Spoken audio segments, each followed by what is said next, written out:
Fantasy Underdogs here. Get more excited. Okay. Fantasy Underdogs here. Get more excited. Fantasy Underdogs here. Are we really even a podcast? Fantasy Underdogs here. We're talking about free agent running back signings. Le'Veon Bell, Mark Ingram, and Tevin Coleman. Ooh. We have our guest Dan Bellon on the show. Hey guys, pleasure to be here. And we got, of course, BJ. I've been here this whole time. So, guys, which signing do you think is the most impactful? It's obviously Le'Veon Bell. Obviously. Jets fan. Green screen. Obviously, Le'Veon Bell is the most important signing here. It's the most impact. He's going to help Sam Darnold. He's the guy you're going to draft the highest. There's an argument for him in the first round still. Some people say second round. They think he's going to be a major downgrade going on the Jets. I think he's, that year off, that's going to help. It doesn't hurt him. Maybe you put on a little extra weight. Some say he ballooned up a bit, but you know what? Do a little cardio, you're fine.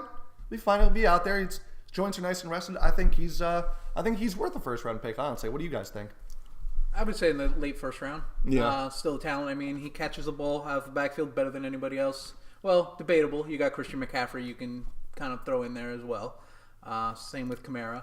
But he catches the ball. He runs the ball. He's going to probably have 400 touches by the end of the year. It's hard not to produce in fantasy no matter really what team you're on if you're touching the ball that much. The values alone there just on touches. Yeah. Was it a downgrade, the team he went to from Pittsburgh? Yeah, I mean, Pittsburgh had one of the best offensive lines in the league. They've shown that multiple running backs can run in that system. But he's still going to maintain his value due to how many touches he's going to get. Yeah. Yeah, I like Le'Veon too. I mean, and the value you could probably get him if he played last year and was going to this year. You would probably rank him as a top 3 back. Yeah. So as of right now, you probably got him anywhere from like 5 to 7 in that range. Yeah. At that point, you're getting him at the back end of the first round. Yeah. I mean, a guy that's like Dan was just saying, 400 touches he could probably get on the Jets offense that has 0 weapons other than him. So yeah, Hey, the volume. Robbie Anderson. Oh, no. Okay. What? Please, no. Come on. Well, No. What about Chris Herndon? that is That guy one gives guy. some talent. All right. But Yeah, Robbie all right. Anderson is just speed over the I top, got and something. that's it. There's nothing else to Come Robbie on. Anderson's game. But Le'Veon's value, yeah, I think it's going to be really good. Something to think about actually too is when was the last time that you went into a fantasy draft and there wasn't a suspension that was already levied upon him, or a looming suspension, or some kind of injury or contract dispute that Le'Veon Bell was going into the year with? Can't really think of any other than his rookie year. I don't know. It's been years. I mean, even looking into suspensions and things like that, he always maintained a very high value in most case scenarios. I don't see him losing that much. I mean, is he going to produce a little less? I think it is going to be a little less than from Pittsburgh. Yeah. There is a downgrade in the offensive line, the weapons. I mean, he doesn't have Antonio Brown and Juju Smith-Schuster being able to Slight downgrade there. to expand the field. That's a big thing. But at the same time, he's going to catch the ball 80 times. He's going to have 1,200 yards probably rushing, and he's going to average 4 yards a carry, 10 touchdowns plus. Yeah. And that's what you're going to get. That's first-round production to me in a running back. Okay. Now, what about Mark Ingram? I really like this signing, man. I do. Again, I mean, I'm not that high on the Ravens offense, but when Lamar Jackson was anointed the starter, they were running the ball almost 65-70% a game. Yeah. It's got its positives and its negatives. It does, but it could be that he can't throw the ball, though. That's the thing. Which that's is what a fact. which is what we have previously discussed. Yeah. We do understand Lamar Jackson's like inabilities to do things. But as far as Ingram's value, I mean, they're running the ball. They're going to be pound the ball in every single game. Yeah, he fits that mentality. I feel like with Alex Collins, like that's all the litany of running backs that they've had over the years. They always wanted this type of running back, the guy that could catch the ball while still being a power back and go in between the tackles and was effective. I think that was Mark Ingram all along. He just finally became available to them. Yeah. So it makes sense with their mentality. Are you guys a little worried, though, about him being a workhorse and being the number one guy? I don't think he's going to be a workhorse there.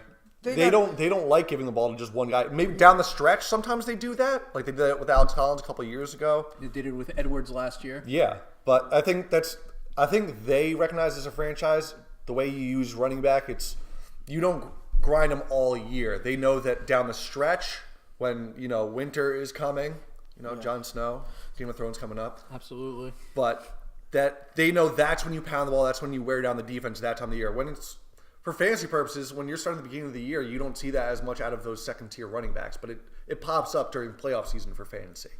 My biggest concern of that Mark Ingram situation is just how bad that team might be. They lost. Really? I think so, man. The offense, I mean, we talked before, we don't think the offense is going to be that good, right? We think they're going to run the ball. And then everyone's like, oh, the defense. But they lost. They lost half their defense this offseason. Yeah, they lost their heart and And soul. they lost leader, yeah. They lost Weddle. They lost their leaders, too, with Terrell Suggs. Terrell Suggs. They lost Zadarius Smith. Zadarius Smith, Some guy named Zadarius Smith or something was another one of their linebackers. So they lost the heart and soul of their defense. We don't focus on defense here in fantasy. But it plays an impact in the running does, game. it does. Because if they're scoring points, they're going to have to throw the ball to keep in games because Mark Ingram will be off the field. He's not very good at pass They could catching. be a top And 5 what's- pick next year. And That's what kind of weird scares to think. me about them throwing the ball more, it might just end up them losing more right Yeah. now. Yeah, If they yeah, 'cause can't they're gonna control be the forced tempo to right it. off the bat, and I mean, they're already making bonehead decisions. I mean, we already saw Lamar Mm-hmm. Jackson's little video of driving 105 miles an hour. without a I did not seatbelt. see that, no. Oh, he videotaped himself and put it on Instagram driving 105 miles an hour, and someone pointed out very quickly that he didn't even have his seatbelt on. I mean, I've gone faster than that in my stepmom's Honda Odyssey, to be honest. I got that thing up to 115, but I didn't videotape it. I was smart about it. And I wore a seatbelt. Yeah. Whole nother discussion. That was also a long time ago. Also, BJ, you're not the starting quarterback of a franchise in the NFL Yet, yet. still in my prime, baby. So last but not least, Tevin Coleman. This is an interesting signing, to be honest.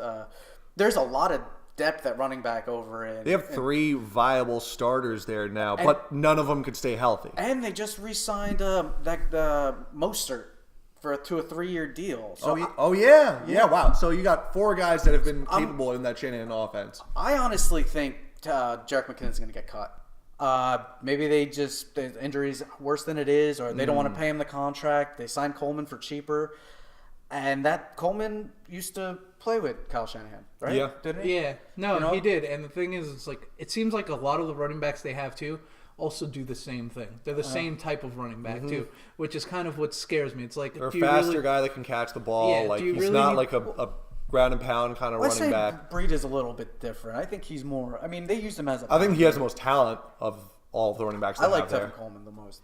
I like Tevin Coleman, and I think Tevin Coleman can surprise and be a, keep his value as a flex in that offense. They have some pretty decent weapons. I mean, George Kittle is elite. And then they have a couple wide receivers. Jimmy Garoppolo, obviously, it's still kind of let's see what he can do as a full-time starter. Yeah. But Jury's still out on I him. think Coleman 100% can be a decent flex option. And I think per value might be a little better than where people are going to take Ingram, because what you guys mentioned about Ingram, I think Ingram's going to go. People are going to see Ingram as a potential starter that's going to run a lot. But I see Baltimore not being as good as people think, and that might be a problem. It's all very good points. And with that, that is the free agent running backs for 2019, the top 3 at least. We are the Fantasy Underdogs. Like and subscribe.